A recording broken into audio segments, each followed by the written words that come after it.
that's sometimes called oligohydramnios sequence, a term that helps define it because oligo means low and hydramnios means amniotic fluid, so in and excreting urine, and this urine becomes the major source of amniotic fluid. Various conditions like renal agenesis, which is when one or both of the kidneys are missing, or atresia of the ureter or urethra, which is where those parts of the urinary tract are obstructed, can lead to an inability to produce or excrete urine, and therefore leads to oligohydramnios. Other common causes can include amniotic rupture, which is the leakage of amniotic fluid, or uteroplacental insufficiency, which is where there's low blood flow from the placenta, meaning the fetal organs, which includes the fetal kidneys, see less blood flow, which in turn leads to decreased urine production. When there's very little amniotic fluid, a couple things happen as a result.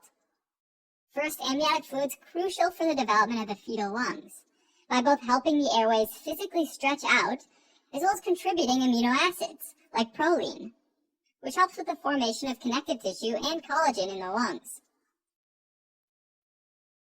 With less amniotic fluid, though, there's pulmonary hypoplasia.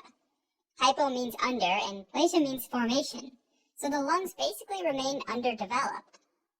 Not only that, though, with less amniotic fluid, there's less space in the amniotic sac, and so the fetus is literally compressed into a smaller space, which causes developmental abnormalities like a flattened face, wrinkly skin, widely separated eyes with epicanthal folds, low-set ears, as well as limb abnormalities like clubbed feet.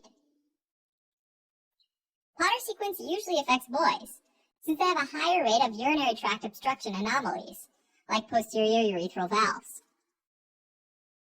Diagnosis of Potter sequence is usually done with ultrasound during the second trimester of pregnancy. Unfortunately, though, by the time this condition is diagnosed, the syndrome is usually very advanced, and in most cases result in a stillbirth, which is the delivery of a fetus that's already died. When babies do survive, the pulmonary hypoplasia leads to severe respiratory problems, which often leads to death shortly after birth. Alright, as a quick recap, Potter sequence is an often fatal condition that primarily affects newborn males, and it's caused by oligohydramnios, which is low or absent amniotic fluid. Potter itself is actually a mnemonic, and it stands for pulmonary hypoplasia, oligohydramnios, twisted skin for the wrinkles, twisted face, extremity deformities, and renal agenesis.